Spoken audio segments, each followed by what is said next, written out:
সকলকে স্বাগত ছোটনাগপুর সিরিজের প্রথম ভিডিওতে। আজ আমি আপনাদের বলবো আমাদের ঝাড়গ্রামের কাঁকড়াঝোড় ঘুরে আসার গল্প। যদি আপনারও এই শহরের কোলাহল থেকে একটু দূরে যেতে ইচ্ছে করে, অফিসের চাপ একটু বেড়ে যায়, কিংবা ধরুন প্রাণ খুলে শ্বাস নিতে ইচ্ছে করে, তাহলে আপনিও চলে যেতে পারেন কলকাতা থেকে 200 কিলোমিটারের মধ্যে অবস্থিত ঝাড়গ্রামের কাঁকড়াঝোড় অঞ্চলের আমলাশোল গ্রাম। এখানে গেলে আপনি পাবেন পাহাড় ও জঙ্গলে ঘেরা এক নিস্তব্ধ নিরিবিলি পরিবেশের খোঁজ। ভিডিওটির পরবর্তী অংশে আমাদের ট্রিপের সম্বন্ধে যাবতীয় তথ্য আপনাদের জানাবো, তাই বিস্তারিত জানতে ভিডিওটি সম্পূর্ণ দেখুন।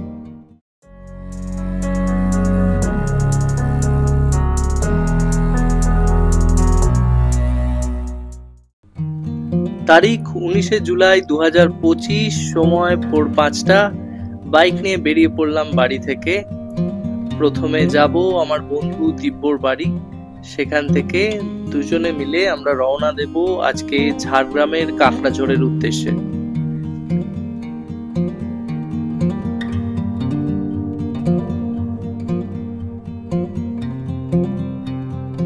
আমরা চলে এসেছি এখন দিব্যর বাড়ির সামনে। এই হচ্ছে দিব্য, সেই ছেলেটা, সেই দুষ্টু ছেলেটা। ওকে আমি মুকুট তুলে দিলাম ওর হাতে।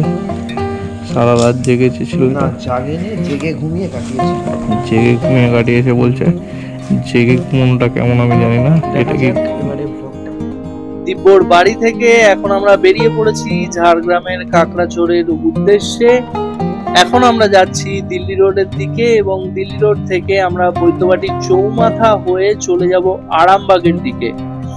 চোখে অল্প অল্প ঘুম এখনো রয়ে গেছে এবং আমরা চলুন মন দিয়ে এখন বাইক চালাই এবং আপনারা ততক্ষণে দেখে নিন আজকের গোটা দিনের প্ল্যানটা আমাদের কিরকম হতে চলেছে।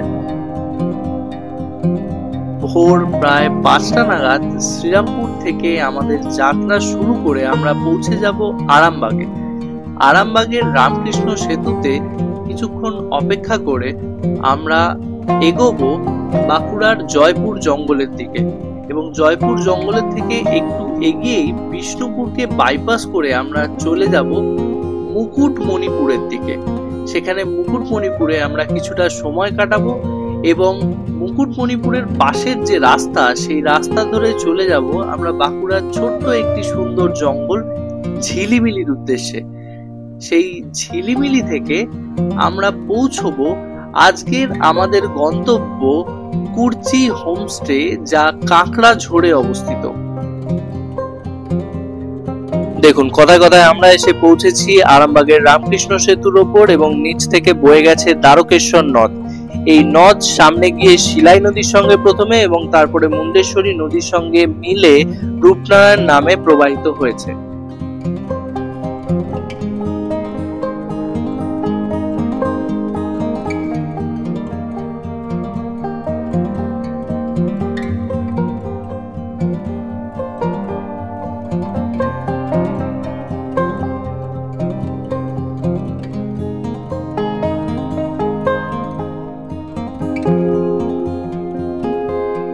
সকাল 7:30 নাগাদ আমরা পৌঁছে গিয়েছিলাম আরামবাগে এবং আরামবাগে আমাদের ক্যামেরায় একটু সমস্যা দেখা দেওয়ায় সেখানে কিছুটা সময় আমাদের নষ্ট হয়েছে। তবে এখন সব ঠিক আছে। এখন আমরা চলেছি কতুলপুরের দিকে এবং কতুলপুর থেকে আমরা যাব জয়পুর জঙ্গলে এবং সেখানে ব্রেকফাস্ট করে আমরা চলে যাব আমাদের পরবর্তী পয়েন্ট মুকুটমণিপুরে।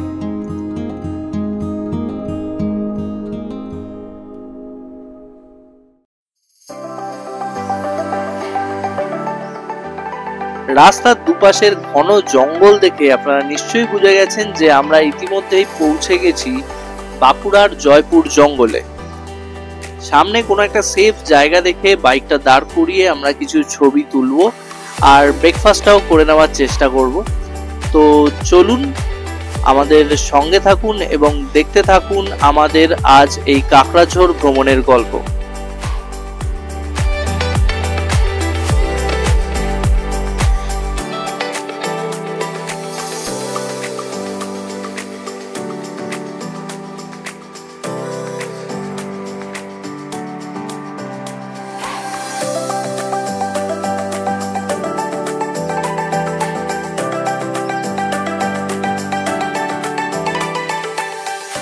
রাস্তার দুধারে ঘন জঙ্গল দেখে এক জায়গায় দাঁড়াতে বাধ্যই হলাম। সেখানে আমাদের সাথে দেখা হয়ে গেল কলকাতা থেকে আসা এক দাদা আর দিদি।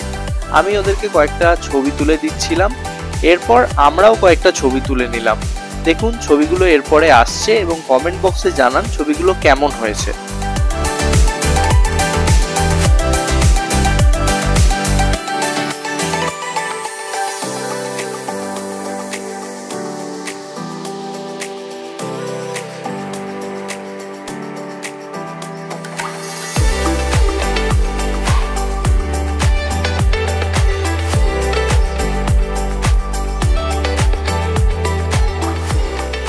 আবার বেরিয়ে পড়লাম আমাদের গন্তব্যের উদ্দেশ্যে। আমাদের পরবর্তী গন্তব্য মুকুটমণিপুর। চলুন আমরা ধীরে ধীরে আমাদের গন্তব্যের দিকে এগিয়ে যাই, আর আপনারাও উপভোগ করুন এই পথের দুপাশের সৌন্দর্য।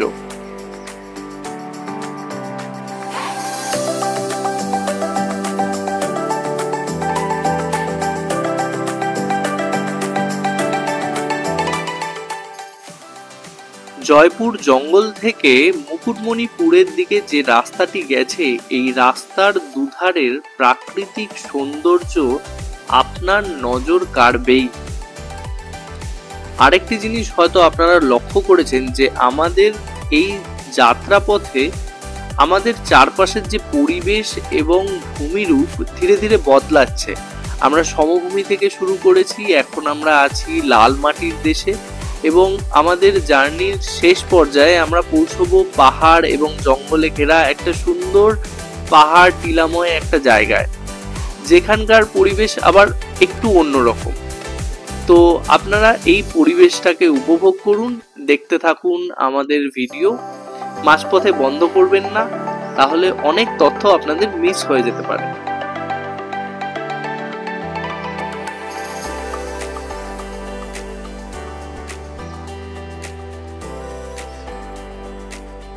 আমরা যে জায়গার দিকে এখন এগিয়ে চলেছি সেই জায়গা সম্বন্ধে কিছু তথ্য আপনাদের বলে রাখা দরকার। এই মুকুটমণিপুর ড্যামের উপর থেকে আমরা যে নদীটির অপরূপ দৃশ্য দেখতে পাবো, সেই নদীটির নাম হচ্ছে কংসাবতী নদী, যা স্থানীয়ভাবে কাঁসাই নামেও বিখ্যাত। ট্যাংরাখালির কাছে এই নদীটি কেলেঘাই নামক একটি নদীর সঙ্গে মেলে এবং এই মিলিত প্রবাহ পরবর্তী পর্যায়ে হলদি নদী নামে প্রবাহিত হয়। এই হলদি নদী আবার কিছুটা পথ গিয়ে আবার হুগলি নদীর সঙ্গে মেলে, এবং এই যে হুগলি আর হলদি নদীর মিলিত প্রবাহ, এই প্রবাহ গিয়ে পড়ে বঙ্গোপসাগরে। দেখুন, কথা বলতে বলতে আমরা এসে পড়েছি মুকুটমণিপুর ড্যাম।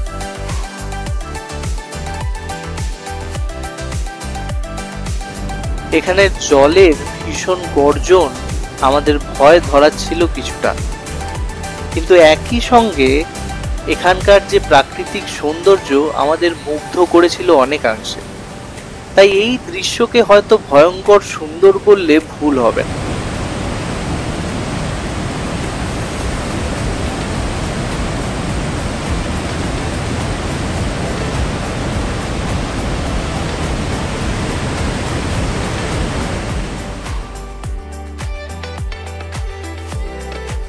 কিছুক্ষণ কাঁসাই নদীর সৌন্দর্য উপভোগ করে আমরা চললাম মুকুটমণিপুর রিজার্ভারের পাশের রাস্তা ধরে বাঁকুড়ার একটি জঙ্গল ঝিলিমিলির উদ্দেশ্যে।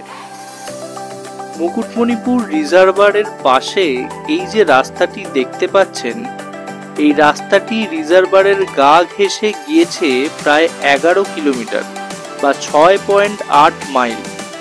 স্থানীয় লোকেরা তাই এই দীর্ঘ রাস্তাটিকে মেরিন ড্রাইভও বলে থাকেন। এই মুকুটমণিপুর সম্বন্ধে আরেকটি তথ্য আপনাদের দিয়ে রাখা দরকার, সেটি হচ্ছে মুকুটমণিপুর হচ্ছে ভারতবর্ষের দ্বিতীয় দীর্ঘতম জলাধার, যা মাটির বাঁধ দ্বারা নির্মিত। চলুন এবার আমরা ধীরে ধীরে বাঁকুড়ার ঝিলিমিলি জঙ্গলের দিকে এগিয়ে যাই এবং আপনারা দেখতে থাকুন পথের দুপাশের সবুজে মোড়ানো দৃশ্যপট।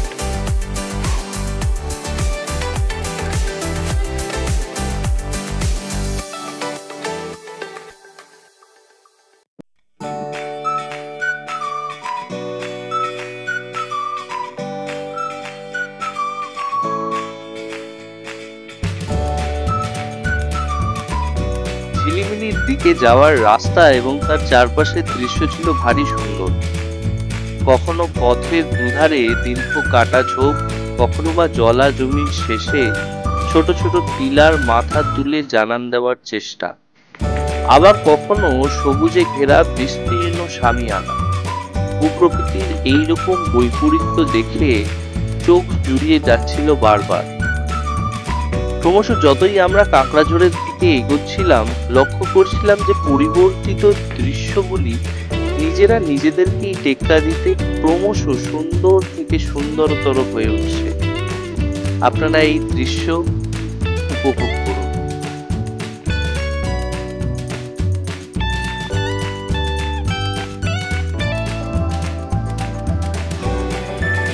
দীর্ঘ যাত্রার পর কিছুটা বিশ্রাম নিতে দাঁড়িয়ে পড়লাম ঝিলিমিলি জঙ্গলের এক নির্জন স্থানে। দেখুন এই জায়গাটা আপনাদের কেমন লাগে।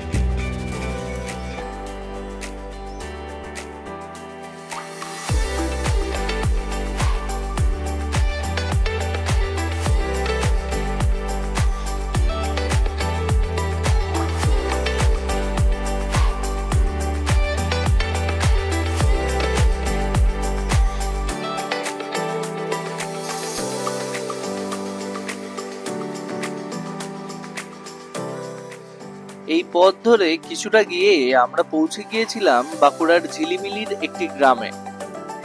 সেখানে আমরা দেখলাম মাটির উনুন, দোতলা একতলা বাড়ি, গোয়ালঘর এবং নানান রকম গ্রাম্য দৃশ্য।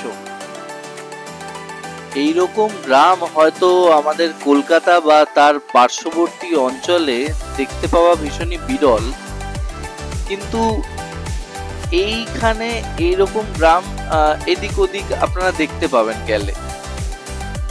একবার ভেবে দেখুন যে এইরকম গ্রামে যারা থাকেন তাদের জীবনযাত্রাটা কত কঠিন। মানে আমাদের হয়তো প্রতিদিন সন্ধ্যায় কাজ ছেড়ে এরকম কোনো একটা ঘরে, এরকম কোনো একটা গ্রামে হয়তো যদি ফিরতে হতো, তাহলে হয়তো আমরা বুঝতে পারতাম যে এদের আসলে জীবনযাত্রাটা কতটা কঠিন।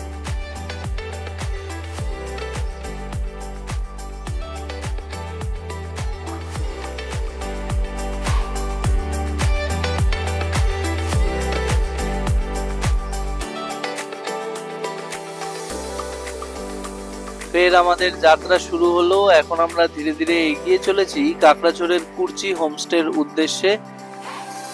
ঝিলিমিলি থেকে কাঁকড়াঝোড় যাওয়ার এই রাস্তাটা ভীষণই সুন্দর। আপনারা আমার বাইকের ব্যাক সিটে বসে এই দৃশ্য উপভোগ করুন।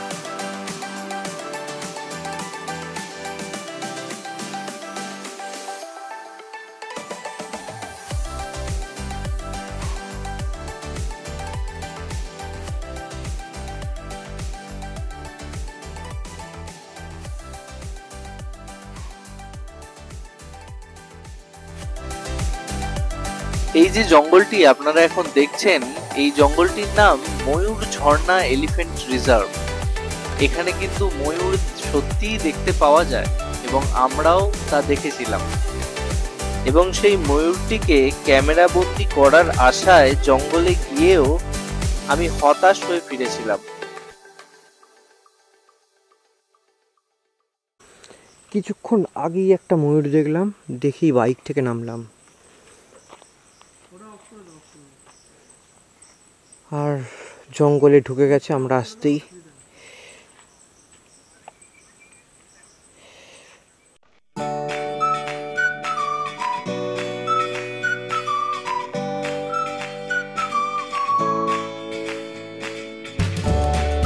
অবশেষে আমরা এসে পৌঁছলাম কুরচি হোমস্টে।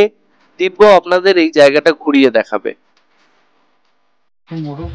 আচ্ছা, এটার নাম শাল। আচ্ছা, ও অনেকে থাকতে পারবে। হ্যাঁ, মোটামুটি এখানে দুজন, এখানে দুজন, চারজনের জন্য এটা খুব সুন্দর। পাখা আছে, এসি আছে, আবার কি চাই। খুব সুন্দর। আর বাথরুমটা যথেষ্ট বড় বাথরুম, বিশাল বড়। গিজার আছে, যদিও এখন গরম, গিজারের কোনো দরকার নেই শীতকালে। খুব সুন্দর। পাওয়া যাবে।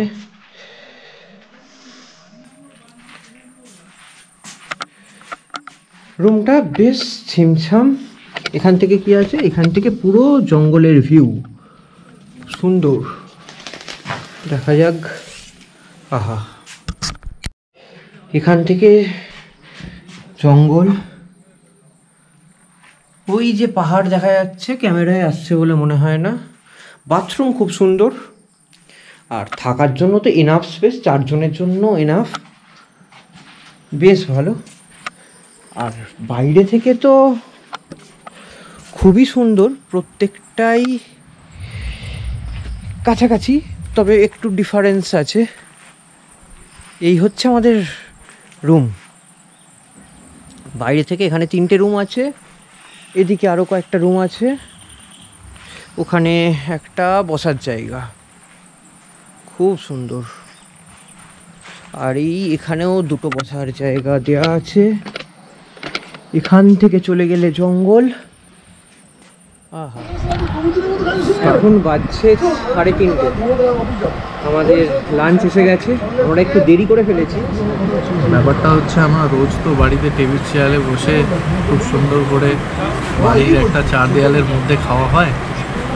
তো আজকে আমরা যেখানে এসেছি সেই চারিদিকের অ্যাম্বিয়েন্সটা একবার দেখুন, একবার ক্যামেরাটা ঘুরিয়ে দেখা।